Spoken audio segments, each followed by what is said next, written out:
Chicago and the Philippines. A comprehensive review of the week's special community events, featuring many exciting personalities, handled by the most professional Chicago Philippine Reports TV staff. Good afternoon and welcome to the Chicago Philippine Reports TV, still the #1 Filipino show in the Midwest. It's good to be back. I'm Girly Pascual. Today we have all the top stories from the Philippines, and they are going to be narrated by Miss Brigitte, Carino, Cueter, our new newscaster. We have our segment hosts, Melody Robordizan with Health Matters. We also have Veronica and her famous interviews. And once a month, we have with us Pastor Edward Cortez. Thank you for watching the show and welcome.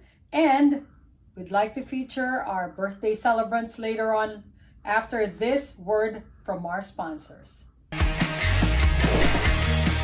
Get ready for the ultimate in fresh produce, barbecue, seafood, sushi, and more. Meals made easy.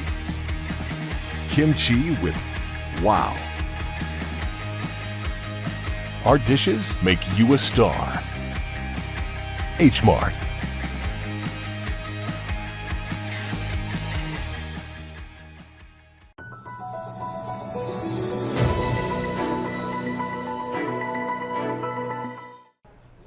The Supreme Court ruled the over 23 billion peso estate tax assessment on the Marcos family as final and executory in 1997, with the annual penalty on the non-payment of estate taxes set at a hefty 20%. That assessment ballooned to over 203 billion. Former Supreme Court Justice Antonio Carpio believes Ferdinand Marcos Jr., the administrator of the Marcos estate alongside his mother Imelda Marcos, may have decided to run for president to avoid paying that tax liability. Marcoses have developed a counter strategy. They will make the right to collect of the government prescribe. Once he is in president, nobody will file a notice demand letter on him. And he has a term of 6 years. And it takes only 5 years for the prescriptive period to set in. So that is their counter strategy. So he becomes president, I'm certain that 203 billion will be gone forever. Each crime has a prescription period wherein the victim or the government must act. Otherwise, they lose their right to bring the offender to justice. Carpio says as long as the government sends demand letters to Marcos, the prescription period of 5 years to collect the estate tax will always reset. As president, Marcos can order the BIR not to send the letter. Former BIR Commissioner Kim Henares says the Bureau of Internal Revenue should file a criminal case against Marcos to collect, and Carpio agrees. If you are legally obliged to pay the tax and you willfully refuse to pay the tax, you are criminally liable, up to 10 years imprisonment. And that's why I'm saying the BIR, if it wants to now, it can file a criminal case. And I think it's time because 25 years almost a quarter of a century, they have not paid the tax. Ano pang iniintay ng BIR? The law provides such a remedy. But I just like to point out that if BBM becomes president, I think for 6 years, because of the presidential immunity, you might not be able to file a criminal case. Carpio and Henares aren't the only ones pushing for the BIR to file a criminal case against Marcos Jr. The Alliance of Women for Action Towards Reform, or AWARE, posted a petition to this end on March 20th. Since then, it has garnered over 18,000 signatures. We'll try our best to put pressure on BIR, Commissioner Dulay, and the other commissioners to act on this petition, that they file a criminal case against Marcos. And if not, it is a pressure point. It's an election issue campaign. I don't know why BIR has to be pressured by all these signatures. It's the law. ABS-CBN is still trying to get a reaction from Marcos Jr. and the BIR. AWARE and Justice Carpio support the presidential bid of Vice President Leni Robredo. Commissioner Henares supports the presidential bid of Senator Ping Lacson. Taxi drivers are asking government to already release the fuel card that will help cushion the impact of the series of oil price spikes. Tricycle drivers are also pressing government to fulfill its promise of 6,500 pesos in fuel subsidy. Sana po may bigay na po yung ayuda 6.5 para sa mga driver. Para sa ating mga driver. At kawawa naman po kami lahat eh. Some bus drivers have no idea if they are included in the fuel subsidy program, but they insist drivers and conductors also need help now. Malapit na pasukan eh, enroll na naman ang mga bata. Siyempre makakadagdag sa amin yan. So kailangan nyo? Kailangan po namin yan. Delivery riders are also becoming impatient in waiting for assistance. But as drivers wait, fuel prices are likely to go up again next week as international prices consistently went up for the third straight day. The government says it is doing its best to fast-track the release of fuel cards to drivers who have franchise. Sa basis po, nagsimula na tayo sa UV, TNVS at saka sa taxi. Yun ho ang pinaprocess ho natin for card production sa kasalukuyan. So hopefully po, makapag-distribute na rin po ang land bank in the coming weeks. The LTFRB is also waiting for the list of qualified tricycle drivers and delivery riders from other government agencies. Kasi nga po, like the tricycles and delivery service, it's outside the jurisdiction of LTFRB. We are awaiting for the list for tricycles coming from DILG po yan, and for the delivery service coming from DI po. Meanwhile, the Agriculture Department has already started giving out 3,000 pesos worth of fuel cards to farmers and fishermen in Tacloban and Zambales. A day after announcing his support for Vice President Leni Robredo, former House Speaker and Partido Reforma President Pantaleon Alvarez clarifies the decision solely covers the Davao del Norte chapter of the party. Yung pagsuporta namin, no, yung reforma, Davao del Norte lang po yun. Kasi hindi naman namin hawak yung desisyon ng ibang reforma sa ibang probinsya. Alvarez conveyed the decision to Lacson via text message. Lahat yun text messages lang, exchange of text messages. In-advise ko kasi dito sa probinsya nag-meeting kami. No? At napagkasunduan ng grupo, yung mga LGUs na susuportahan namin, lilipat na suporta doon kay VP Leni.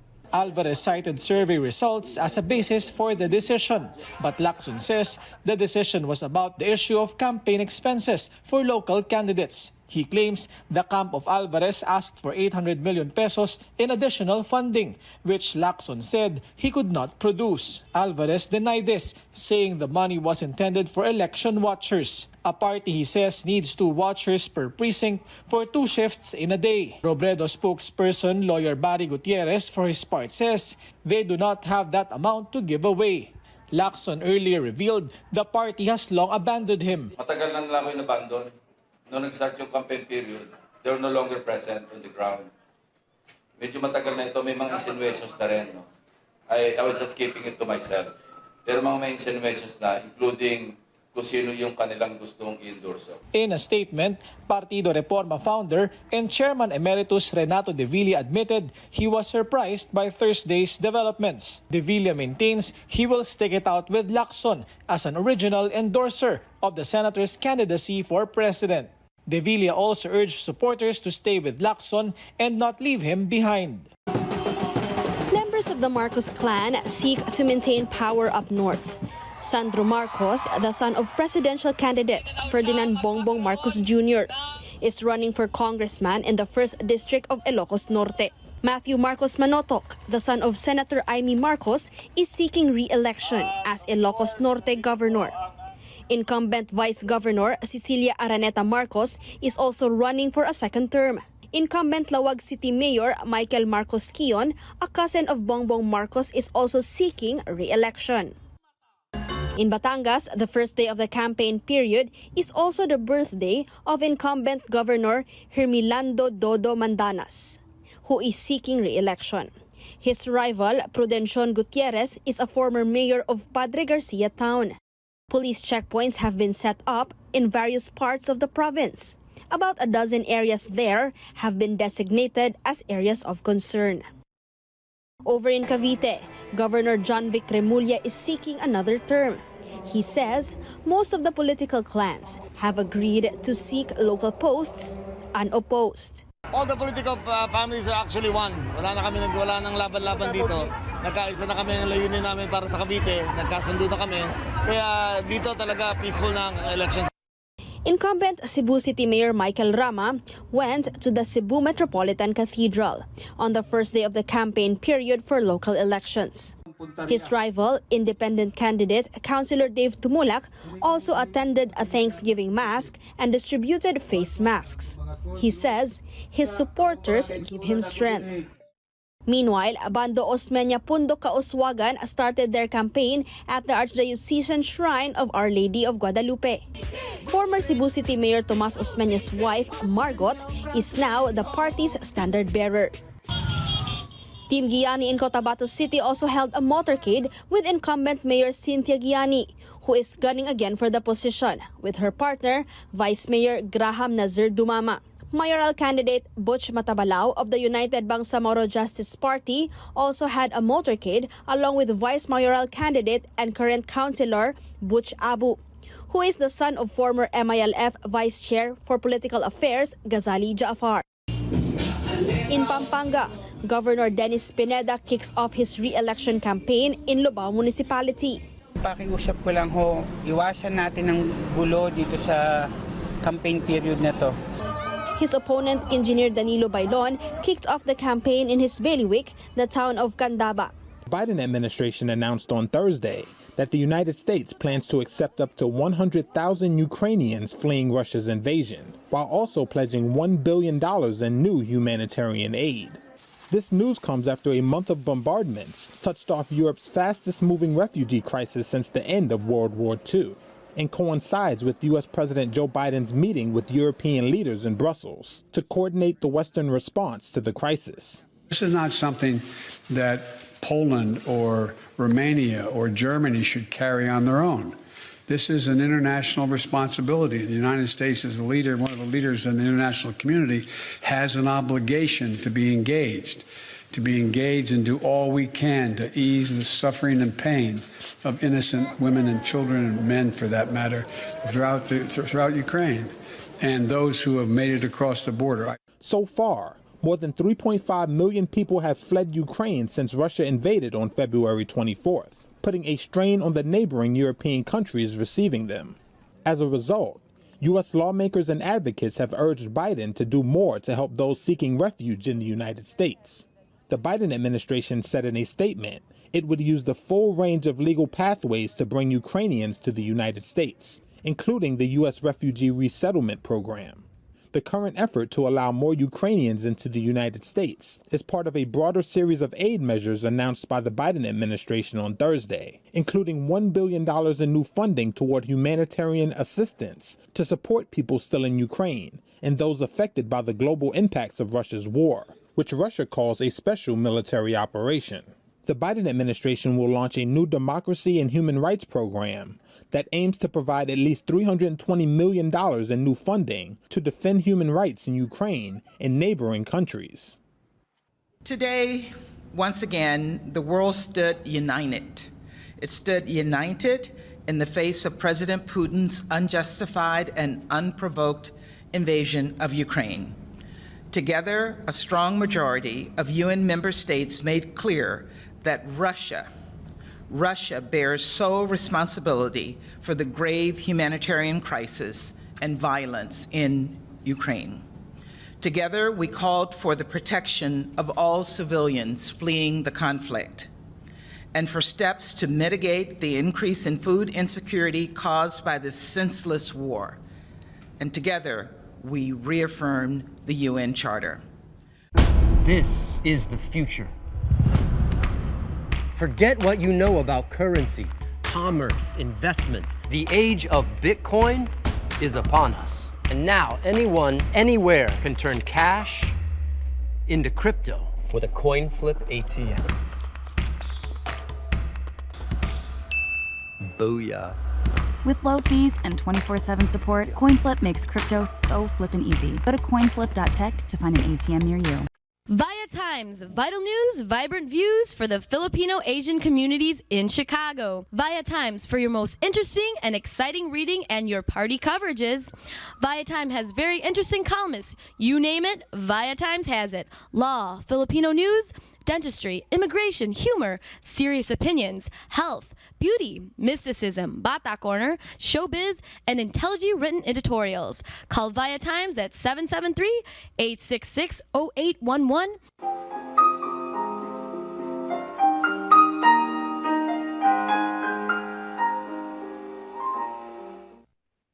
Magandang hapon po sa inyo lahat and welcome to Veronica's segment of the show. Today, we have two exciting ladies who will be delighting us, which is good because it's almost the end of the Women's History Month, this month of March. And we have two outstanding ladies that we'll be interviewing today. And first is Ms. Adrian Mobley, a very successful entrepreneur representing her business and working with CTA. And Ms. Tammy Chase, right? Ms. Tammy Chase is representing the spokeswoman from CTA. And CTA stands for Chicago Transit Authority. Help me welcome these two ladies. And first things first, Ms. Tammy, you are representing the CTA's RPM Phase 1 project. Yes. What is that?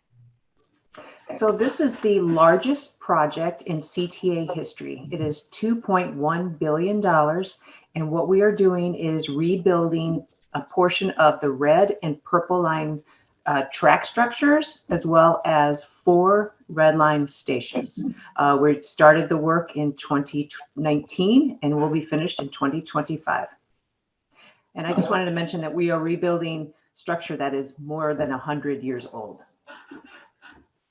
This is supposedly a very important and a long project, transit project.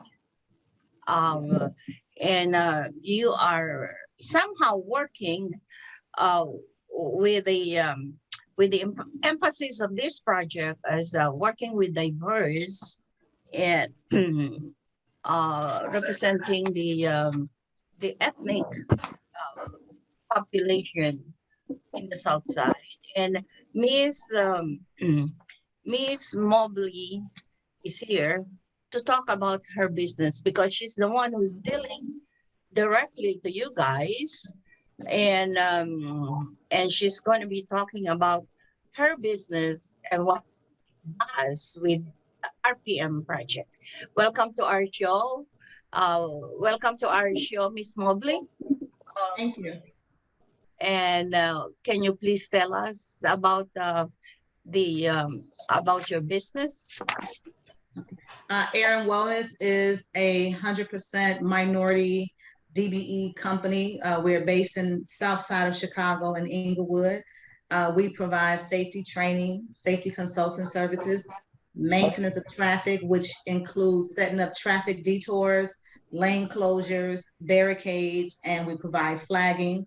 A few other things that we do is we provide caulking, exterior caulking. That's a specialty field, so we caulk inside and outside of properties. We also provide temporary fence installation as well as permanent fence. So that's what we do as a minority company business in Chicago. So you are representing the minority business person, and the CTA is the employer actually. Okay, and so I want to know how does the CTA as an employer, chose a company like Miss Mobley's company, Air and Wellness? So what we do is when we do have a large project is we seek to include as many small businesses as possible. We actually, when we establish the contract for the project, we have a goal, 20%, at least 20% of all of the dollars for the contractor goes to minority businesses, including Air and Wellness. The philosophy is, we first and foremost, we're modernizing transit to improve service for customers. But at the same time, we can also improve our city, our neighborhoods by supporting businesses, creating jobs, which just strengthens our city.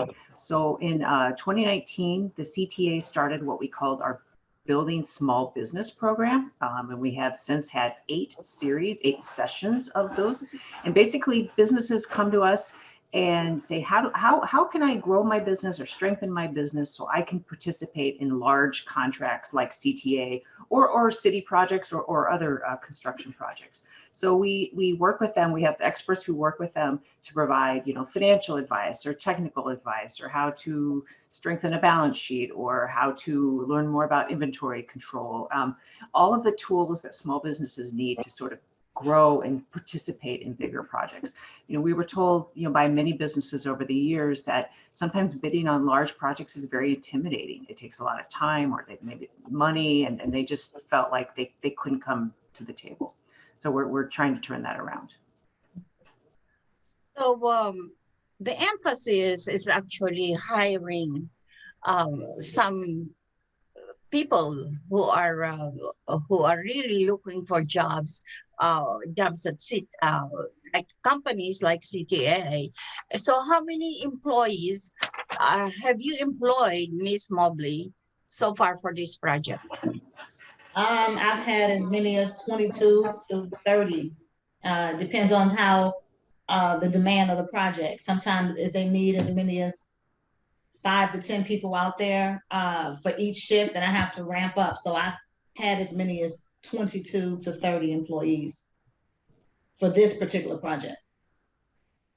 But this is one of CTA's largest capital project. And would that number be enough for this project? You know what? I want to say so far it has been enough. Every time they give me ample amount of time as it relates to scheduling. So if they let me know how many people they need, then I accommodate. And so if I have to hire more, which I am in the process, because this project is about to start ramping up again, because it ramps up and goes down, because that's how construction is. So as it ramps up, then I'll either have a job fair or I'll participate in a job fair, and then I'll hire more to accommodate the needs of the project. So what lines of work have you been supplying the CTA? We've been doing flagging. So I've provided laborers to do flagging on the project.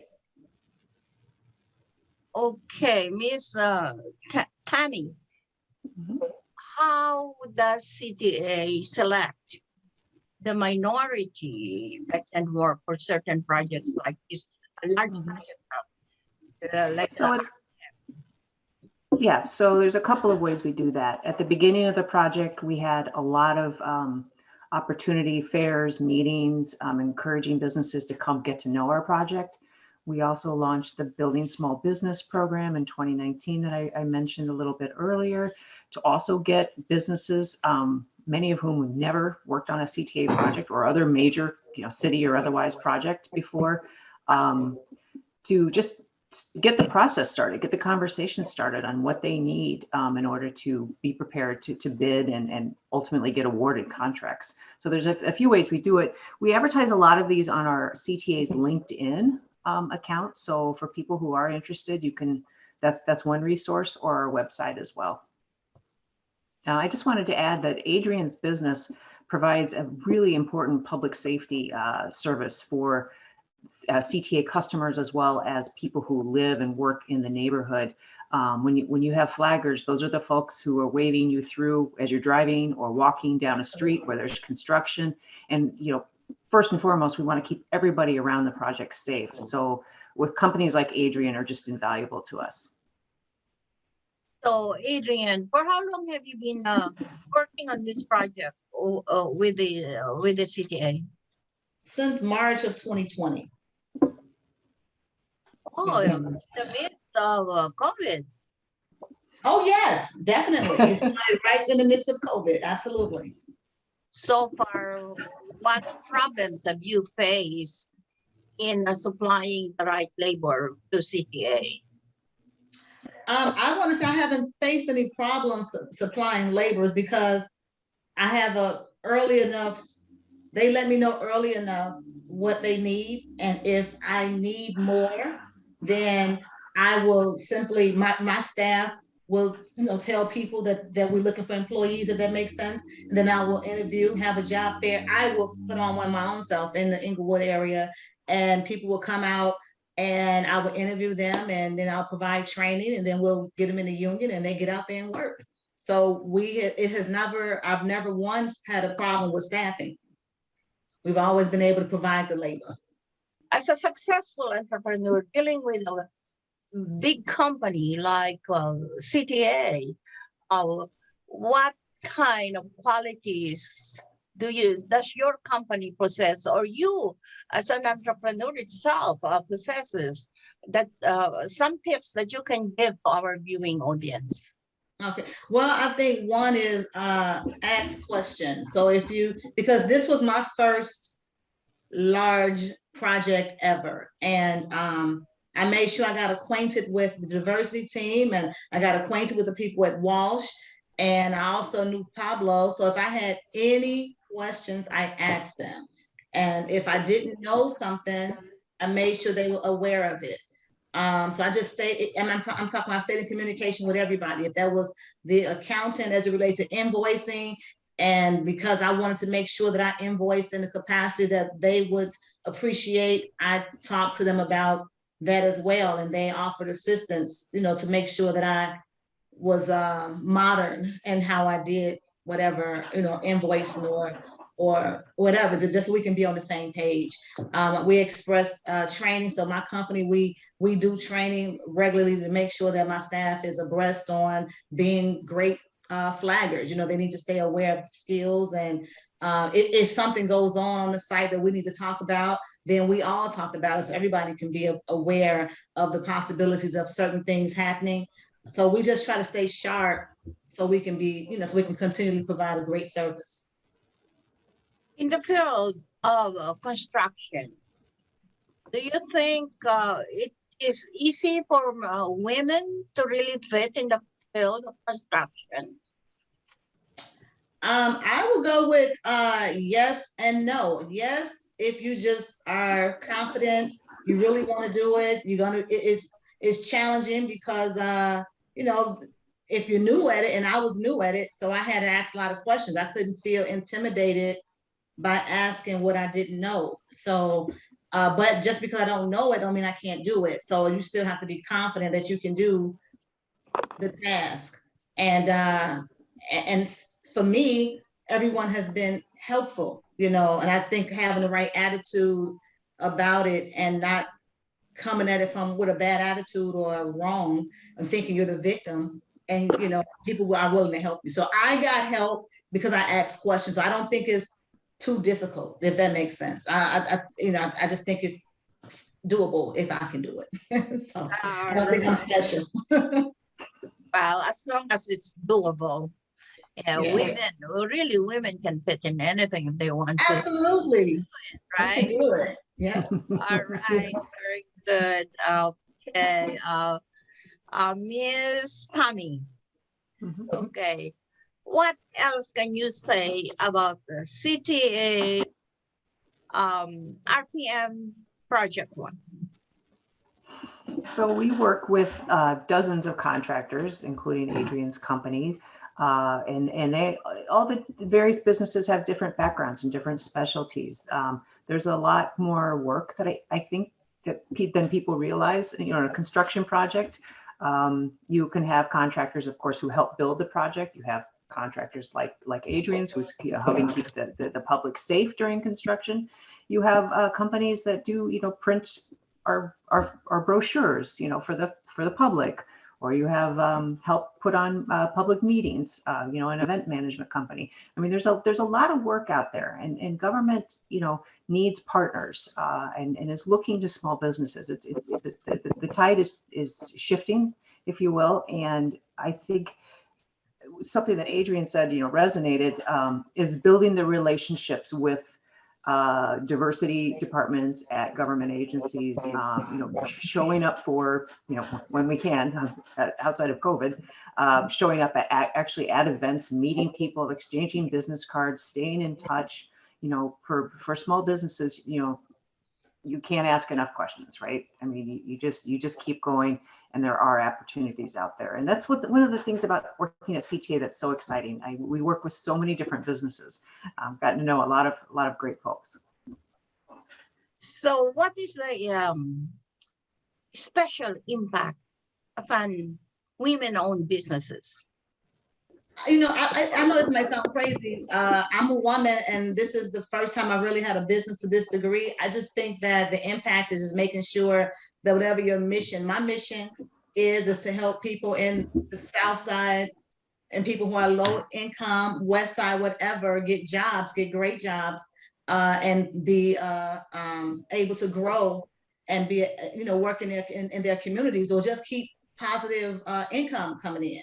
So the impact for me is just being able to see people get trained and have jobs and get out there and be on time and early and just turn their lives around. That's the impact for me, to see that. I enjoy that the most. I enjoy working with companies like Walsh and Floor and CTA because they've been very receptive. So if I ask, and I might say this a lot, if I ask something, somebody's going to try to find out the answer and help me.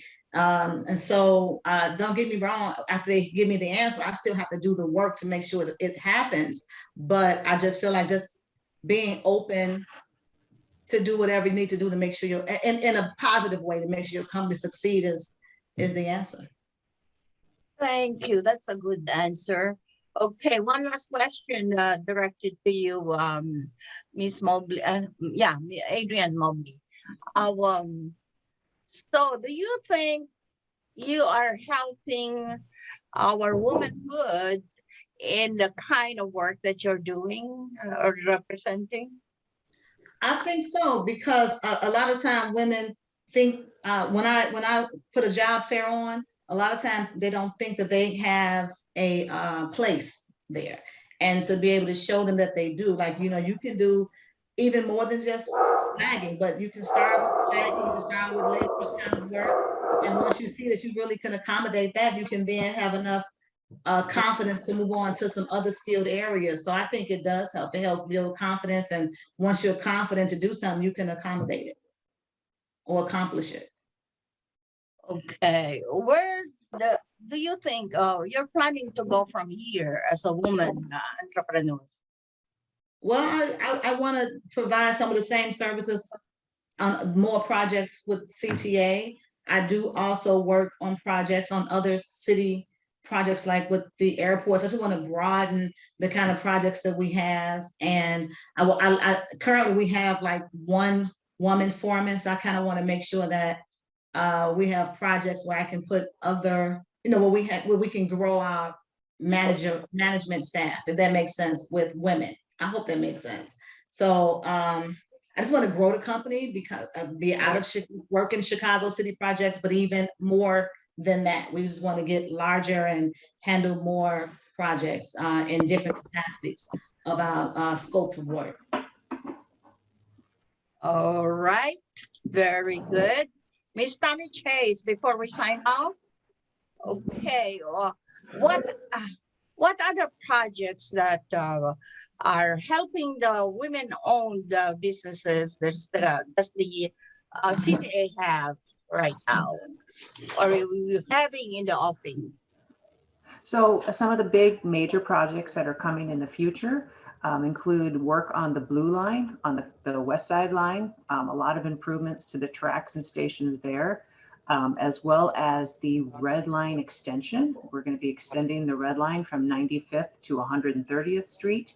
That work is still a few years off, but that will have a lot of opportunities as well. And I wanted to add what Adrian said about taking the experience that she has with CTA and going to other projects, working on other major projects, is exactly the spirit of our program, Building Small Businesses, and it is also the philosophy of CTA. So Adrian is living the vision that our president Dorval Carter has set forth for the CTA. So I'm really happy to hear that.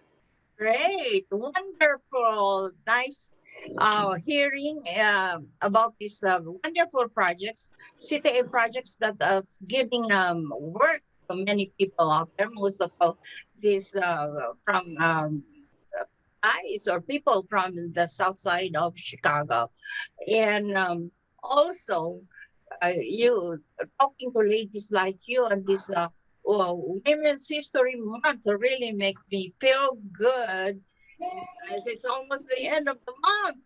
All right, and I'm so proud of you ladies, and thank you so much, Miss Adrian Mobley and Miss Tammy Chase, for gracing our show today. And I wish you good luck in all your undertakings. Maraming salamat po sa inyong pagpunta sa aming show. Meaning, thank you so much for appearing on our show. No, thank you for having me. Thank you. Enjoy your weekend. You Bye. too. Thank you. You too. Bye-bye.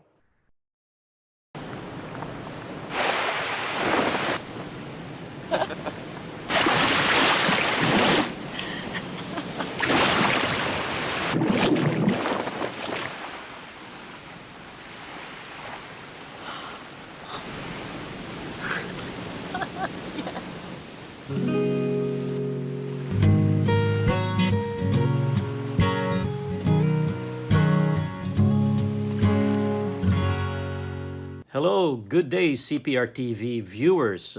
This is Pastor Ed from Faith Family Worship Center, Chicago, and greeting you a joyful and blessed day.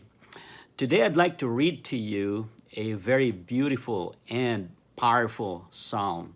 Psalm chapter 1. You know, there are 150 psalms, and the first chapter sets the tone for the rest of all the 150 psalms. Throughout the book of Psalms, you will always encounter the character descriptions between a godly and ungodly person, the righteous and the wicked, and also the proud and the humble. Well, Psalm chapter 1 gives us a descriptive difference between the righteous and the wicked. So I'd like to read to you Psalm 1. Blessed is the man who walks not in the counsel of the ungodly, nor stands in the path of sinners, nor sits in the seat of the scornful, but his delight is in the law of the Lord, and in his law he meditates day and night. And then here's the description of a godly, righteous, humble person. Verse 3, Psalm chapter 1. He shall be like a tree planted by the rivers of water, that brings forth its fruit in its season, whose leaf also shall not wither, and whatever he does shall prosper. But not the wicked. They are like worthless chaff, scattered by the wind. They will be condemned at the time of judgment. Sinners will have no place among the godly. For the Lord watches over the path of the godly, but the path of the wicked leads to destruction. See, Psalm chapter 1 contrasts two lives, right? One dedicated in the pursuit of God's treasure, while the other is devoid of the life of God. The one who seeks God through his words and lives according to his laws is called blessed. And you know, as a person pursues God according to this psalm, this person becomes a source of life, joy, and strength to others. He will be like a tree, this psalm tells us. planted by the rivers of water, and he will live a fulfilled and satisfying life. Not so in verse 4. You see the difference here. Not so for the person opposed to God, declares this psalmist in verse 4, Psalm chapter 1. In other words, no matter what titles or recognitions or achievements we have in life, if we are not living for God and His purposes, life becomes empty and unsatisfying. Or as what King Solomon, the wisest person who ever lived on earth, he said, life, no matter how well off a person can be, without God, life is meaningless. And it's like just chasing after the wind. This powerful psalm ends with a beautiful promise and a serious warning. For the Lord watches over the way of the righteous, but the way of the wicked leads to destruction. The Lord will guide the way of those who trust and believe in Him. He will be their provider, helper, strength, and contentment. But the way of the wicked, this psalm tells us, leads to destruction, to disappointment, to curses, and to emptiness. You see, my brothers and sisters, the term wicked is not only limited to those who may do violent things, but also to those who do not believe in God and are living for themselves alone. When a person does not believe in God, of course, he will not also believe in His words. And so we all have a choice to make, either to live for God or live for self. Either to believe in God or not to believe in God, either to trust in Him or not to trust in Him. Our trajectory will be radically altered for good when we decide to live for God and for God alone. God bless you.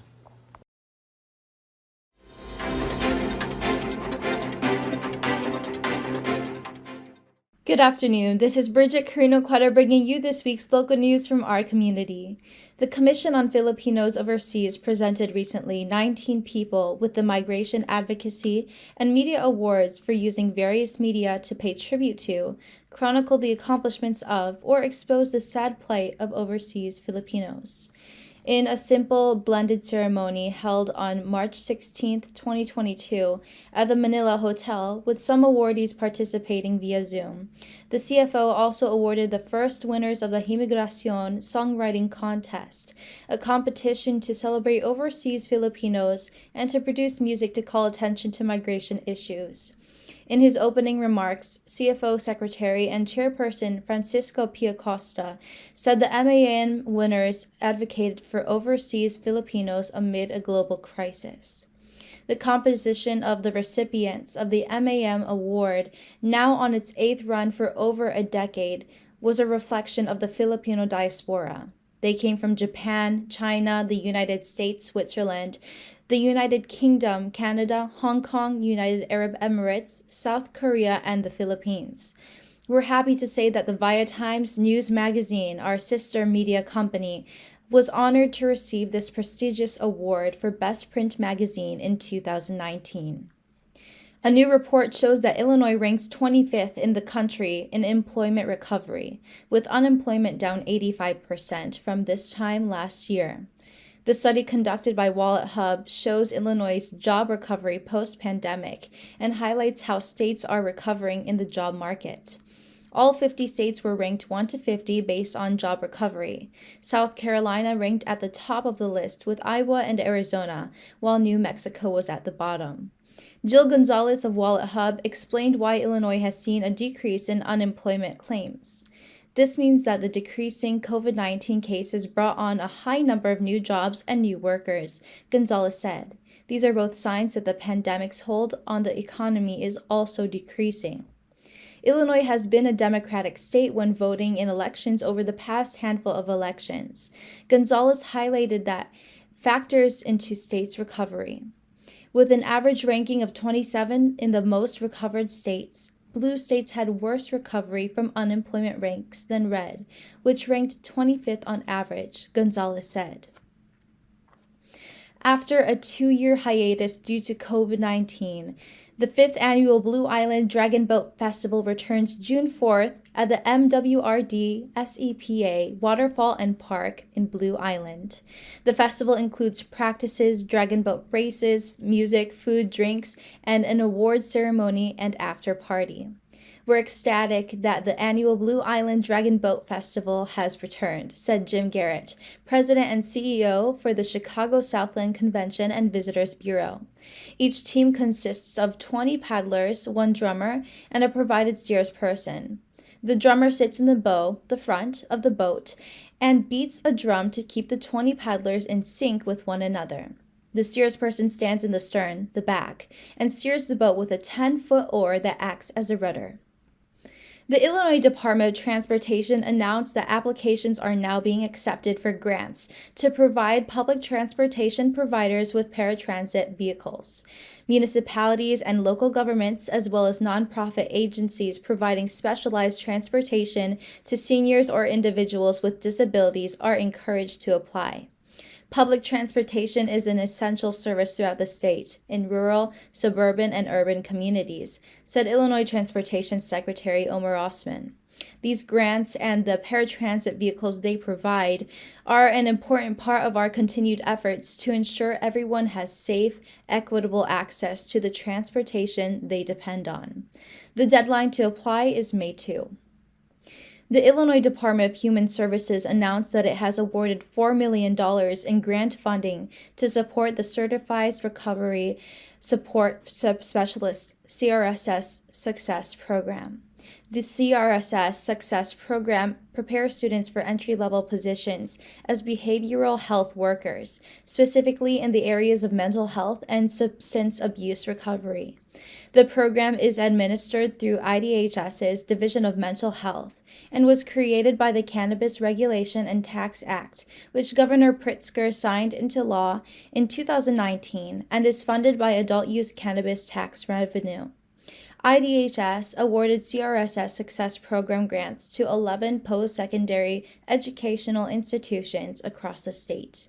Recovery support specialists work in a variety of capacities, such as inpatient and outpatient mental health and substance use treatment services, mobile crisis teams, recovery homes, and living rooms, which are programs that provide a safe, inviting, home-like atmosphere where individuals can calmly process a crisis event. The creation of this new program will also expand the number of recovery support specialists who can help to address the harmful effects of the war on drugs and heal residents in Illinois. Spring is in the air. Birds are singing and beginning to build their nests. It happens every year like clockwork. But a new study in the Journal of Animal Ecology shows that many species of birds are nesting and laying eggs nearly a month earlier than they did 100 years ago. By comparing recent observations with century-old eggs preserved in museum collections, scientists were able to determine that about a third of the bird species nesting in Chicago have moved their egg laying up by an average of 25 days. And as far as the researchers can tell, the culprit in this shift is climate change. Egg collections are such a fascinating tool for us to learn about bird ecology over time, says John Bates, curator of birds at the Field Museum and the study's lead author. I love the fact that this paper combines these older and modern data sets to look at these trends over about 120 years and help answer really critical questions about how climate change is affecting birds. That's all for today. Thank you for watching our news this week. This is Brigitte. See you next time. We would like to welcome all of you to Baladna Jewelry. We have a very big selection of 21 karat gold jewelry imported from the Middle East, from Dubai, Saudi, and Bahrain. And we have a very big selection of diamond. We offer free financing for 6 months, and we have a layaway system which you can leave your stuff for 3 months. We repair gold and we buy old gold. Welcome to Baladna Jewelry. Salamat po. In memory of Joe and with the love of his friends and family, we'd like to show you a little bit of Joe's life. Here is Joe Mauricio as seen through the eyes and hearts of friends and family. It's the one thing that really jumps at you when you think of Joe. Joe, well, Yeah. you What's know, something he that's was vivid in always your- able to talk to anybody. You know, he'd go up, make conversations with anybody, anytime, and always be willing to be friendly. And that's one thing it's missed. Joe, what I appreciate most about him is how wonderful he was with my kids. I cannot tell you how much I appreciate that. So always loving and warm and compassionate, and I could truly see the love for my kids and my family, and I truly appreciate that. It's missed, very much missed. And now we have another good friend, Mrs. Elizabeth Cambay Regacho. Elizabeth, you have a memory about Joe. Yes, he gave me, the silly plants and I think, the hottest, in which you cannot get it if you're not licensed. Is that ghost pepper, Vero? The hottest? The hottest pepper. Well, it changes every year. So, we kept it in the office and it's still, every year it's growing. It's giving me like leaves and stuff like that. So it does give me a remembrance from Joe. He also gave you another plant, I remember. Yeah, What was it, the his one? hands are really green thumb. Right? And he green grows mind. that from seeds, right? Oh yeah, correct. Yeah. from seeds, right? He grows it from seeds. So look at Veronica, she's thriving. I don't know what seed he fed her, but Because he has a green thumb. Now that he's gone, I don't know. are his plants alive? I'm not growing. This is what he remembers about Joe. Albert? Okay, Joe. I remember whenever you shake hand with me, I can feel that intensity. See, everybody knows that little. I will miss that, Joe. Yeah. Joe, I miss you, especially the labuyo harvest. I hope you're busy up there planting labuyo plants. Take care. Yeah, actually, we're doing an event and my theme was Labuyo. So I kept thinking about Joe lately because my return labels were also Labuyo, So we miss you, and especially my friend. When I met him the first time, I think we met on the wrong foot. Oh, okay. We did not have a good first impression of each other. Okay. But in the end, through things that he has seen me do in the community, eventually we became friends, and we even started to call each other BFF. Okay. Yeah. So I know that even if I didn't associate with him that much, we liked each other in the end. Yes. And I know that he was very supportive, and he really loved Veronica. He did, yeah. Yes. And I was very happy for Veronica that he was always there for her. 1 year death anniversary na ni Tito Joe. But anyway, Tito Joe, I know you're in a good place. And una-una lang, pero doon din kami pupunta. But see you, and I love you. Bye. Thank you. Well, I'm Christina Nonaro, and I'm one of Tito Joe's really good friend. I really miss him so much, and today is the special day for Tito Joe. Well, he's in heaven, and God bless for Tito Joe in heaven. Ray? Good afternoon, everyone. This is in honor of Tito Joe Mauricio, our friend, almost 20 years. We're here and very excited to celebrate with Tita Veronica and the family of ViaTimes Cprtv. May God bless you all, and we're just blessed that we are a friend of Tito Joe. Tito Joe has always been almost like a father to me. He looks out for me. I may not see him daily, I may not see him often, but enough to be able to say things to me directly. Well, I've always loved Joe, the way he talks, the way he acts, and even I think the way he discerns things. And I always love an acronym, so I'll just use his name, Joe. Just, outstanding, and extra in everything. Extra love, extra joy. I mean, he's like a father, just like what Melody had said. A father, a friend, a lover to Veronica, and to all of us. When you walk through the path all alone and you end up the strongest one. That's beautiful. Yeah, you said that earlier, and yeah, I keep thinking about that, and I kind of understand what you mean. It's tough, but show must go on, right? Yes. So we're happy Have to that move along. you're still here, and we're still here, and like I said too over there at the columbarium, that we're here for you, you know. And your family's here for you. Your friends are here today. We're at I'm Ginza. really very thankful to friends like you, Maria. You've been there, and I'm really very thankful. You and James and everybody else. Oh yeah, there's a lot of people that. And I know Joe is here, has been here all along, yeah. and I could see his smile. Yeah, He's I know, we really miss his happy. humor. But you'll see some of Joe's friends in a little bit. So thank you, Veronica, for sharing us some of your deep thoughts about Joe. Girlie, And I love you. and keep on trekking for all of us, right? Yeah. Long live Yes. Veronica! Yay! Yay! And that's our show for today. I hope you went down memory aisle with all of us, all of his friends and family. Veronica, you are an inspiration to the community. Please keep on doing what you're doing. ViaTimes has been around for the longest time, and Joe was certainly proud of you, of the newspaper and Chicago Philippine Reports TV. We miss him behind the camera and in front of the camera, but hopefully Shechi and James De La Cruz will continue the tradition. So on behalf of the staff and producers of the Chicago Philippine Reports TV, ako po si Maria Girlie Pascual. Maraming salamat sa inyong pagsubaybay, and we'll see you back here next week.